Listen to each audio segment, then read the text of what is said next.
Goeiedag. Ontdek God se krag in jou lewe is die 6de lewensveranderende waarheid wat professor van der Walt in sy boekie aandui. Een deel van die Bybelse boodskap dat mense dikwels wonder.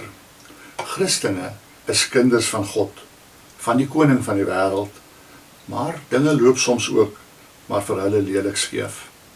Kyk net hoe swaar kry party van hulle. En dan kom die vraag, kan hulle pa hulle dan nie help nie? Veral omdat hy almagtig en goed is. En dit is wat mense laat wonder, veral as dit met hulle self swaar gaan. Waar is God? Het hy my vergeet? Mense vergeet te vinnig dat ons nog nie in die hemel is nie. Daar, so het God beloof, sal hy self ons trane afdroog en die siekes vir altyd gesond maak. Maar dit moet wag tot Jesus ons weer kom haal en hemel toe vat. En dit is nog nie nou nie. Nou is die bose nog daar en dit beteken stryd en swaar kry. Die bose se bedoelings met God se mense is nie vriendelik of goed nie. Trouwens, die bose se enigste plan is om God se mense te probeer seermaak. In so 'n wêreld leef ons. Wat beloof God in so 'n wêreld?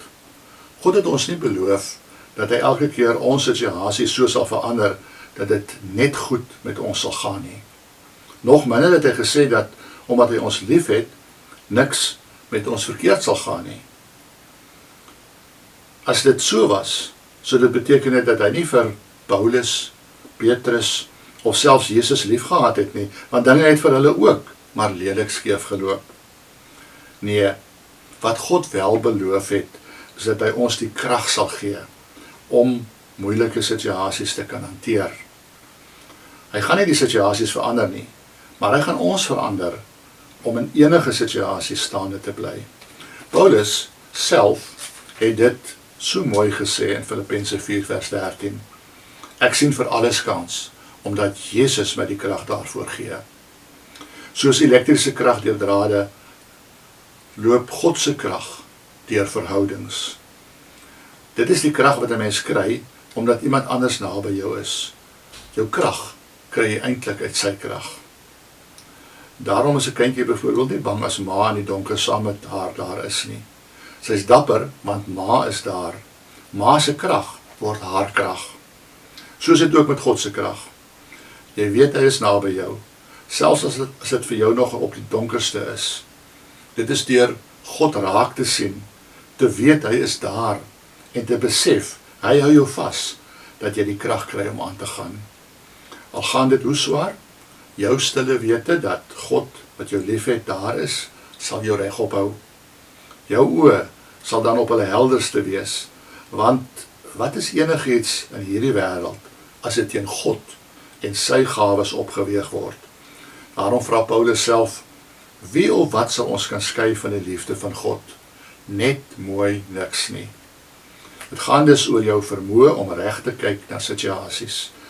Al is hoeveel op die spel, dit kan nie swaarder weeg as jou vreugde nie, en geluk in die teenwoordigheid van die Here nie. Onthou, jou situasie, veral jou ewige situasie, is in sy hande. God verander nie noodwendig situasies nie, hoewel hy het soms kan doen.